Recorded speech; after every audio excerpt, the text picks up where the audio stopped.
Olá pessoal, nós estamos hoje com Daniela Kleiman, ela que é consultora, palestrante, futurista, cool hunter, né? É CEO da Future, que vem trabalhando com tendências, comportamento do consumidor, futurismo e traduzindo isso para os diferentes níveis, né? O que a gente quer aqui nesse podcast é trazer isso na compreensão e na aplicabilidade a nível dos pequenos negócios, dos nossos clientes, né?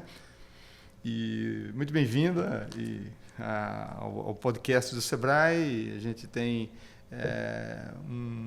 uma perspectiva de estar trabalhando sobre esse tema, porque, de repente, o tema do futuro, do futurismo, se tornou muito presente, né? Em tudo que se reflete. Agora você tem que estar preparado para ter lentes ajustadas e tal, porque, de repente, o tema do futurismo se tornou tão ubíquo, né, nas discussões sobre negócios.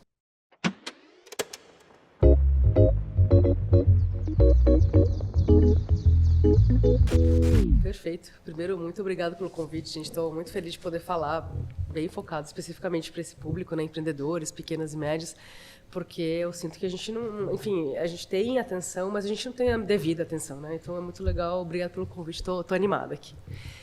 Bom, eu trabalho com isso há um tempão. Eu digo que até hoje meus pais não entendem muito bem o que eu faço, né? Então, para vocês entenderem que é muito difícil, esse assunto realmente era um tabu, né? Eu trabalho com isso há quase 20 anos.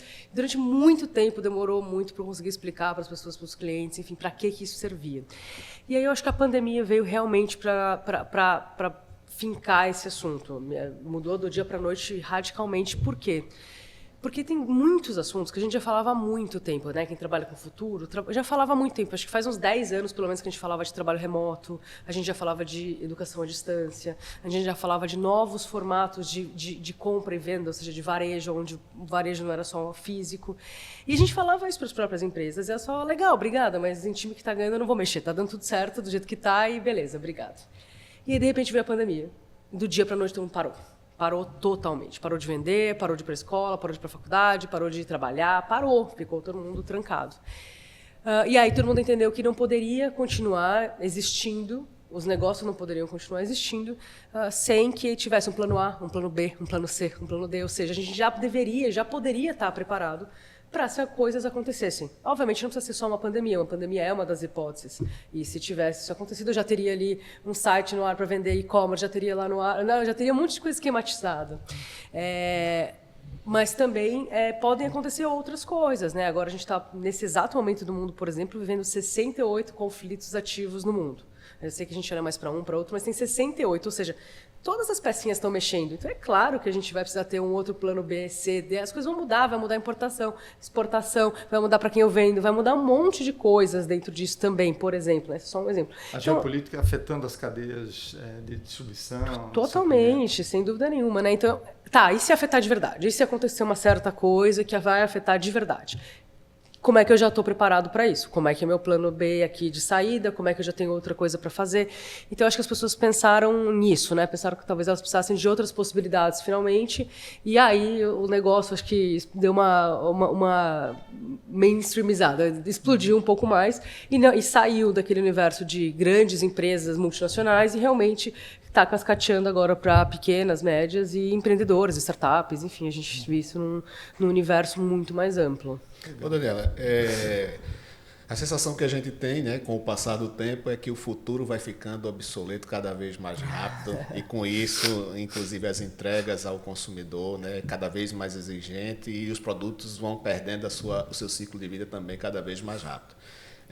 E dentro desse cenário, né, e a pandemia acelerou esse processo porque a transformação digital chegou para a maioria das pequenas e médias empresas e sem isso hoje boa parte delas não conseguem sobreviver e, portanto, o futuro que para um tempo atrás, talvez 20, 30 anos, ele era algo muito distante, o futuro hoje é o amanhã ou daqui a poucas horas.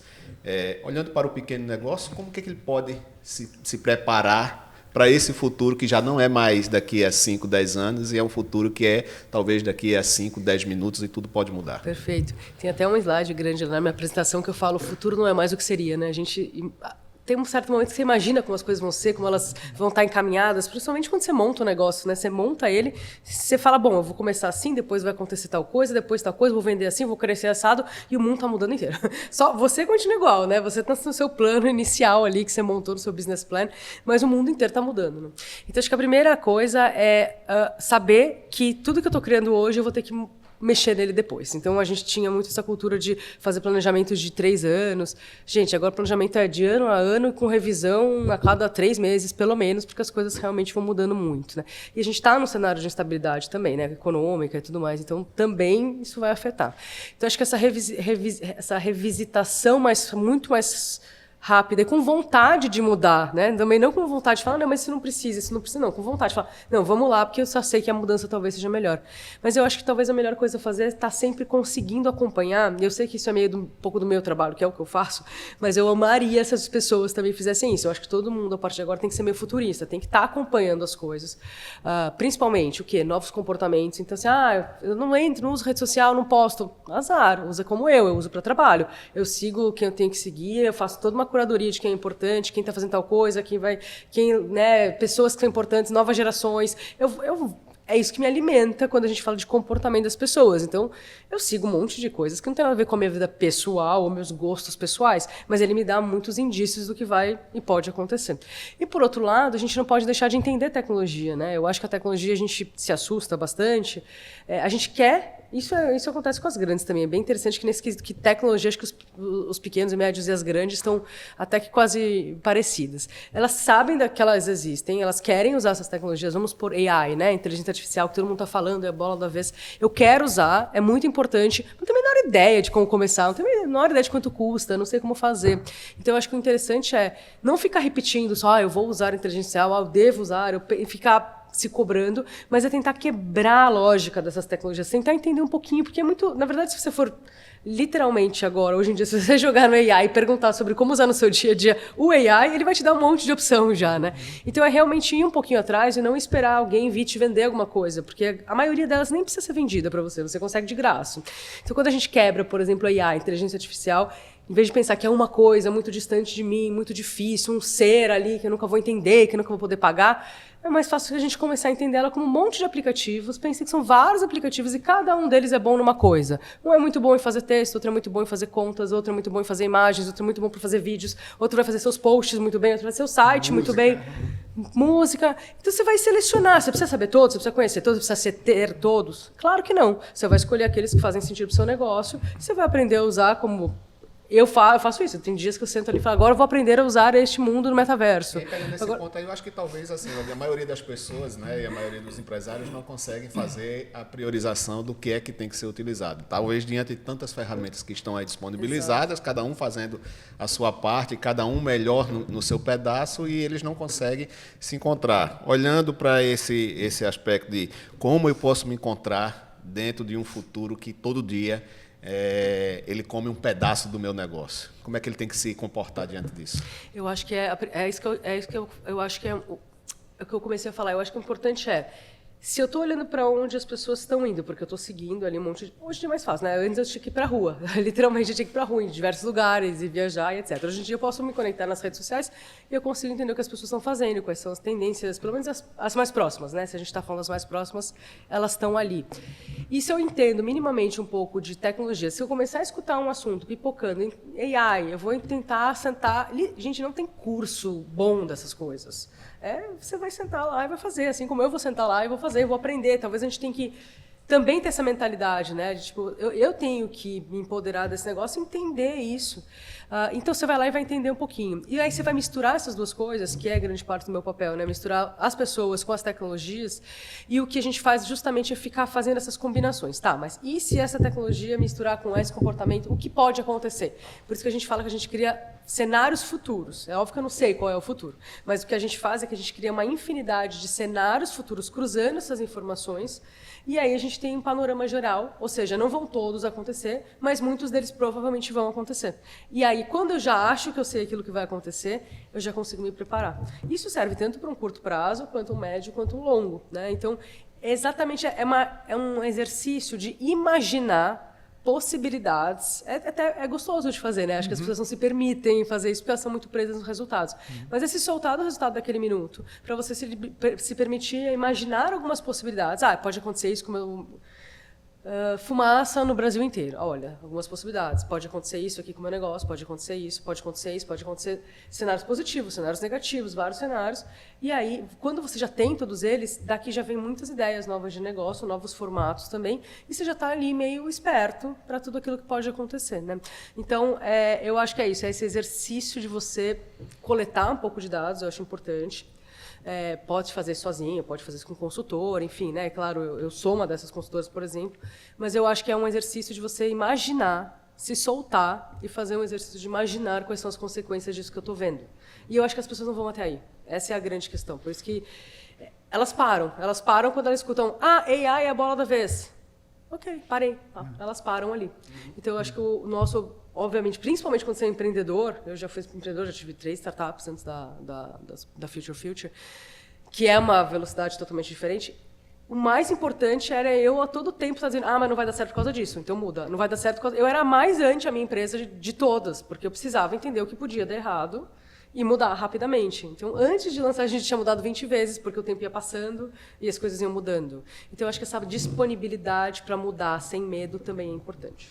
Acho que tem 3 dicas aqui muito interessantes. Primeiro, você falou sobre a questão da experimentação da tecnologia. A vantagem dessa era agora de IA é que está democratizando algo que tem uma ciência há mais de 70 anos, 50 sendo usada pelas grandes, até pouco tempo era somente uma ferramenta para os grandes, e tu já pode começar a usar. E se familiarizando, portanto, se letrando, né? Então, aqui uma primeira dica para todos, não importa qual for a tecnologia, né? Experimente, né? Porque ela pode ter um impacto no comportamento do teu consumidor, né? E no teu próprio modelo de negócio, né? A segunda questão é de imaginação. Acho que essa é uma dica que todos podemos exercer, né? E se? Né? E se pode vir a partir de insights, de leituras, né? E de uma especulação imaginada a partir também de e se essa tecnologia escalar, né? Exatamente. Então acho que tem aí dois elementos que são pilares para entender o que a confluência dessas, né? Que é a terceira, né? E se isso se cruza, né? Se essa tecnologia escala, né, e muda o comportamento do consumidor e eu tenho novos modelos de negócio, e aí? O que acontece com o meu negócio? E só complementando, tem uma coisa interessante nisso tudo, é que no passado a gente achava que as tecnologias também e essas inovações da tecnologia estavam restritas às big techs. E hoje não. Hoje você vê startups desenvolvendo tecnologias que são adquiridas pelas big techs, né, e transformando dentro disso que o Vinícius aqui colocou. Exato. Né? Eu acho que a falta de medo com tecnologia talvez seja um fator chave, assim. E é importante, por exemplo, vocês lembram que explodiu lá a história do metaverso. Vai explodir, todo mundo falou. Vamos supor que alguém tivesse a dúvida naquele momento, há 2 anos atrás, devam ou não entrar no metaverso, tem que vender o metaverso. De novo, né? Metaverso, ninguém tinha entendido muito bem o que era, mas já sentia aquela obrigação, aquele peso. Gente, obviamente, eu fui fazer o quê? Eu fui entrar, eu fui entender essa tecnologia toda. E eu comecei a entrar nos mundos diferentes. Entrei em um, entrei em outro. De verdade, eu tenho um computador parrudo, bem parrudo. Eu não rodava metade deles. Não rodava. Eu entrava e eles não conseguia... Parecia aqueles jogos de videogame de 1980, que eram bem devagarzinhos e ficava formando a imagem. Ou seja, só de eu ver isso, e depois você vai lá e vê o preço do óculos de realidade virtual, por exemplo, quanto custa, né? Milhares de reais. Então, só de você ver o preço do óculos e você ver que não roda num computador bastante potente, né? Um Decentraland, por exemplo, imediatamente eu já falo, não está na hora, não vai virar, nunca vai virar mainstream. E esses universos ainda não sendo interoperáveis, ainda vai ficar mundos à parte. Obviamente, você não tem nem que escutar falar desse assunto agora. Assim, daqui a 10 anos você volta, testa de novo, a gente vai ver que está legal, provavelmente vai estar, porque vai ter tecnologias muito melhores. Mas se ele testasse, ele já imediatamente já matava esse caminho. E muita gente ficou ali patinando com isso. A mesma coisa com o AI agora. São muitas opções. Ok, mas você precisa de todas elas? Você precisa de imagem na sua empresa? Não, então ignora todos de imagem. Você precisa fazer vídeo na sua empresa? Não, então ignora todos de vídeo. Você precisa fazer o quê? Textos para vender alguma coisa. Legal, então foca nesses e escolhe qual é o melhor. A grande maioria é grátis. Isso que é interessante também, né? Então, tem um ponto aí que eu queria abordar, que é o seguinte: diante de tantas tecnologias, né, disponibilizadas aí, rápidas, e tem talvez um desafio, né, de o quanto que um negócio pode ficar dependente de uma ferramenta. Um exemplo prático, né? No momento agora nós estamos sob restrição de acesso ao X, né? Imagine que você tenha um negócio que esteja atrelado a um fornecedor de uma plataforma e que sofra uma restrição, independente das discussões políticas, mas ele sofre uma restrição de repente porque se resolve colocar um ato normativo que, digamos assim, está ferindo a LGPD ou isso aqui está invadindo questões éticas, morais. Você pode ter um negócio simplesmente e acabar da noite para o dia por conta disso, né? E esse talvez também seja um desafio e o empreendedor ele tem que estar atento a isso, né? De que modo que assim, o negócio não pode depender única e exclusivamente de uma tecnologia, né? E se essa tecnologia desaba, como que eu posso trabalhar? Recentemente também, em razão, eu esqueci agora o nome da empresa, mas que faz toda a proteção da rede, né, de IPs no mundo inteiro, apresentou um problema e o sistema de aviação simplesmente parou. Exato. Né? Então, como que os negócios também que estão atrelados à tecnologia intensiva, eles são impactados por isso? Eu acho que a gente fala bastante sobre... Quando a gente até conectar, é legal conectar esse assunto com a nova geração, por exemplo, geração Z, que já se comporta de maneira diferente. Qual é a resposta mais óbvia para isso? Eu não posso estar em um canal só, eu tenho que estar em diversos, né? Por isso que a gente acaba falando de omnichannel, a gente fala que eu tenho que... Nem sei se eu preciso falar essa palavra, de novo, eu não gosto muito de jargões e tal, mas basicamente eu tenho que estar onde o meu consumidor quer estar. E se eu escolher um só, eu vou obrigar ele a vir até mim. Assim como se eu tiver uma loja física, eu vou obrigar ele até mim, provavelmente ele vai desistir, não vai mais até mim e vai mudar para outra empresa. Se eu só estiver vendendo no WhatsApp, super legal, super conveniente, mas é isso, se acontece alguma coisa, eu perco meu business inteiro. A gente pensa nos influenciadores. Os influenciadores, eles constroem toda a base de milhões de seguidores numa rede social. E assim, todos os dias eles são bloqueados, a conta deles é apagada e bloqueada e coisas assim. Então, assim...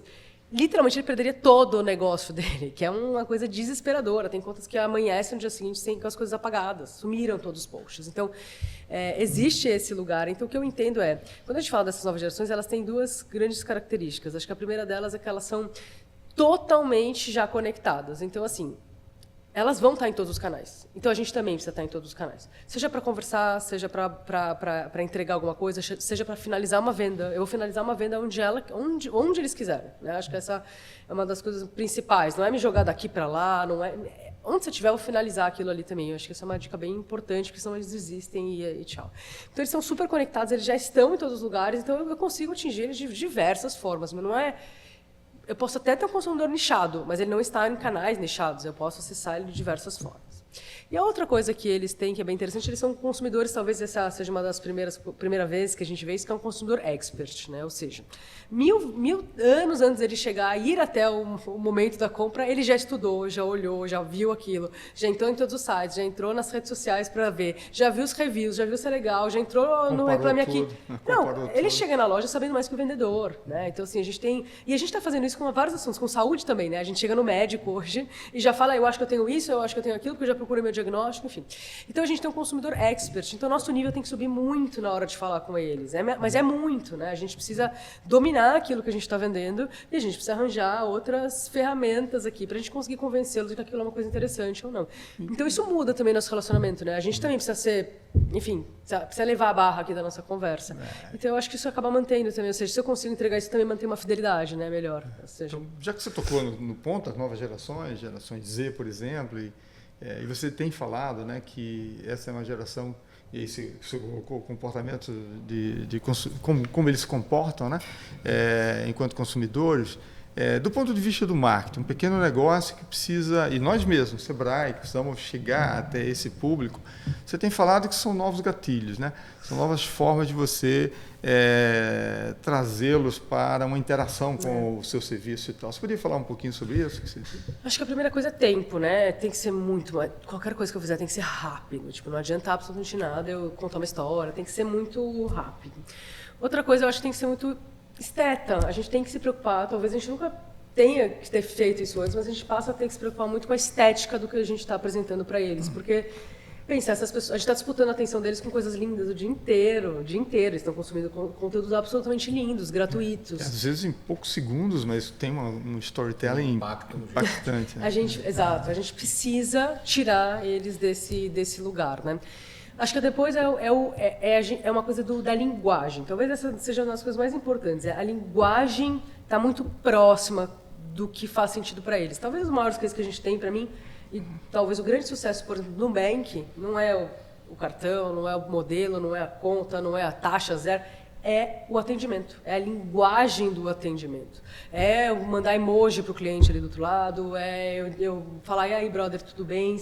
É eu falar muito rápido, né? Eu falar rapidamente, é eu não poder ligar, ou seja, só tem um jeito de eu resolver, não é 77 mil coisas, é um jeito.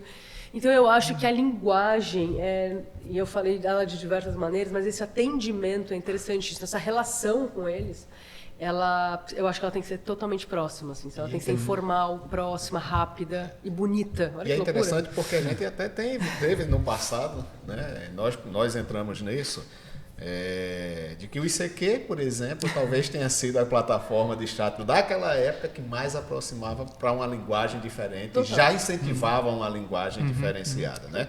De modo que assim, não dá para você pegar a experiência e aí a experiência ela não deve ser a mesma para todo público. Ela tem que Total. ser completamente diferente para públicos completamente diferentes. É né? isso. E claro que o modelo lá atrás não cabe mais para o modelo hoje e entender de que esse modelo evolui muito rapidamente. Sem dúvida. Né? E essa geração Z, por exemplo, né, Vinícius, ela talvez seja a que mais tem sido exigente na entrega dessa experiência. Né? E olhando para o futuro, qual é a experiência do cliente efetivamente que nós vamos ter que enfrentar? Nossa, a gente tem bastante coisa. E já que você teve recentemente na Esfera, né? E você relatou com uma experiência mágica, você poderia trazer um pouco... É interessante isso, né? Bom, a gente tem diversos Las Vegas, universos... só para quem não conhece a Esfera, conta um pouquinho da... Gente, sei lá, talvez a coisa mais maluca que a gente vai ver, né? Que é vou explicar de uma maneira bem boba aqui para poder entender. Ele é um globo gigantesco que tem palco dentro, ou seja, uma casa de show, uma casa de espetáculos, só que ela é inteira mapeada, ou seja, você projeta nesse círculo inteiro do lado de dentro e do lado de fora. Ela é uma mídia. No final, também. ela é uma enorme mídia, né? Então, os segundos nessa mídia que fica no meio de Las Vegas, absolutamente gigantesca, que você enxerga de qualquer lugar da cidade, é multimilionária, né? Então, ele traz muito do futuro da experiência, né? Então, o interessante é que como você levantou essa história da experiência, eu acho que é legal a gente falar que a experiência ela tem que permear todos os nossos pontos de contato. Então, obviamente, o varejo, se eu só vender, gente, nem tenha o varejo mais. Se eu literalmente só tiver um lugar normal, igual a todos, que eu entro, pego um negócio, passo no caixa e vou embora... serviço acoplado, né? Não precisa ter, porque a pessoa vai comprar online, você vai gastar menos, vai ser mais barato essa operacionalização para você manda um delivery, acabou, ou vende para uma plataforma ali qualquer que entrega para você, show, beleza. Então ela tem que estar muito presente no varejo, sem dúvida nenhuma. Ela tem que estar presente nesse nosso atendimento, né? Nessa forma de falar também. Ela, obviamente, vai ter que estar presente na forma como eu vou entregar para você a minha marca, né? Então, as marcas estão cada vez mais usando algumas formas diferentes de entregar conteúdo e cada vez mais grandiosas, eu acho, para elas poderem se conectar com essas pessoas também.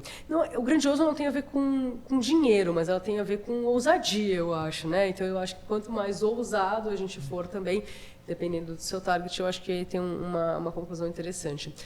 Mas eu acho que quando a gente fala desse futuro todo, ele está regado à experiência, mas ele está regado também à customização, né? Então, conhecer a pessoa com quem eu estou falando, a gente está falando bastante tempo que é muito importante e era bem difícil antes. Acho que agora, com essa questão de coleta de dados, que a gente diz, coleta dado é ouro, é importante, vai atrás e tudo mais, todo mundo começou a coletar dado, mas ninguém sabe o que fazer com aquilo. Então ficou aquele Excel gigantesco ali, um monte de dado que ninguém sabia converter isso em coisas.